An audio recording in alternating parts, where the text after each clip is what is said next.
Kakak-kakak, ada tugas deadline ya? Yang mana? Yang ini. Halo guys, perkenalkan kami dari kelompok 1. Salah. Yang benar dong. Oke. Halo semuanya, perkenalkan kami dari kelompok 1 yang beranggotakan 4 orang. Saya Farah Salama, Nisha Dian.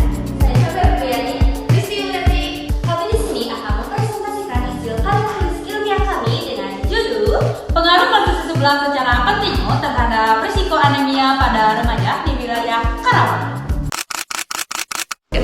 Gaya hidup anak remaja zaman sekarang jauh berbeda dengan gaya hidup anak remaja zaman dahulu, dari mulai makanan sampai ke alat transportasi. Kenapa dapat dikatakan jauh berbeda? Karena anak remaja zaman sekarang banyak mengkonsumsi micin-micinan pada yang berlebihan, sedangkan anak remaja zaman dahulu mengkonsumsi makanan secara teratur. Nah, dari itu, maka anak remaja zaman sekarang banyak yang terkena anemia. Anemia merupakan suatu kondisi di mana jumlah sel darah merah akibat kapasitas untuk membawa oksigen tidak cukup untuk memenuhi kebutuhan fisiologi tubuh.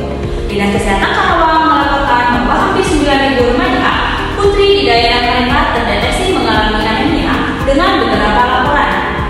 Mengaitkan hal ini dengan kebiasaan mengkonsumsi seblak secara berlebih.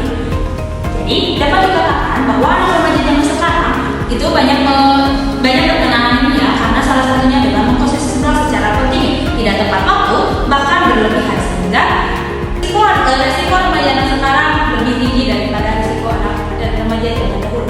Tujuan dari karya tulis ilmiah ini, kami mempunyai 2 tujuan. Pertama, ada tujuan umum dan juga tujuan khusus. Tujuan umum dari penulisan karya tulis ilmiah ini dapat memberikan pengalaman kepada kelompok kami. Kemudian ada tujuan khusus, di mana kami berharap bahwa resiko anemia pada remaja itu semakin menurun, khususnya di wilayah Karawang, umumnya di semua wilayah. Kedua, selanjutnya ada manfaat penelitian, di mana kami mempunyai 2 manfaat penelitian. Yang pertama itu ada menambah ilmu pengetahuan dan juga menjadi salah satu bacaan yang bermanfaat. kita sebagai tenaga kesehatan harus mampu mengedukasi kesehatan kepada umumnya masyarakat dan khususnya kepada anak remaja yang mengalami anemia.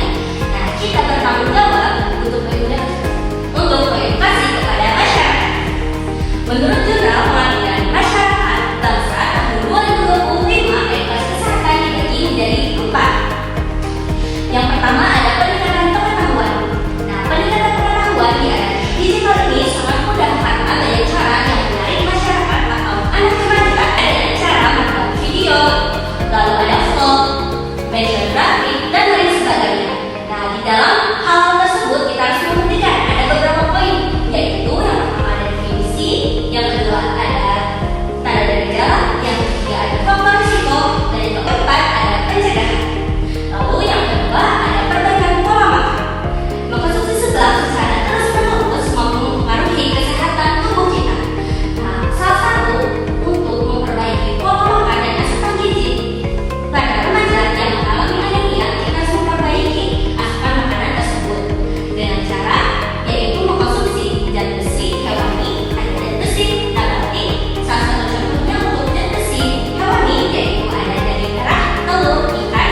Zat besi nabati yaitu ada kacang-kacangan, lalu ada tahu dan tempe, lalu ada mengkonsumsi sayur-sayuran hijau seperti brokoli dan bayam.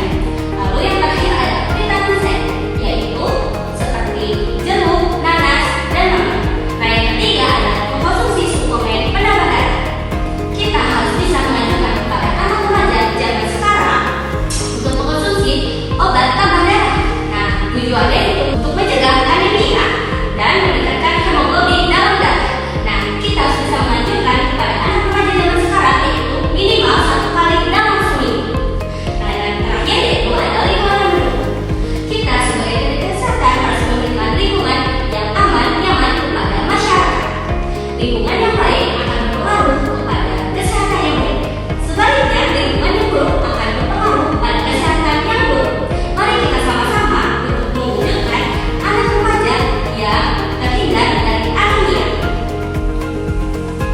Kesimpulan dari awal sampai akhir yaitu anemia merupakan suatu kondisi di mana jumlah sel darah merah dan akibatnya kepala kapasitas untuk membawa oksigen tidak cukup untuk memenuhi kebutuhan fisiologis.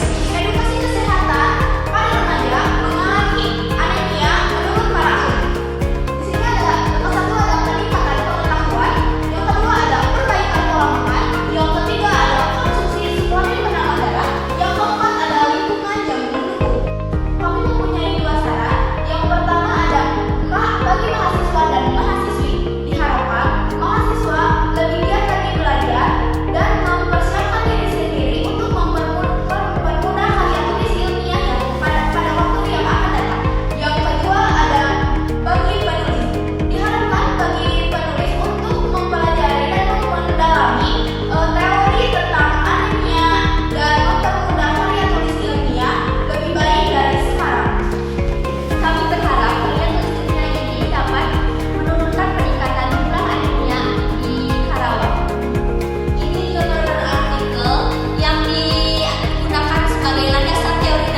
Sekian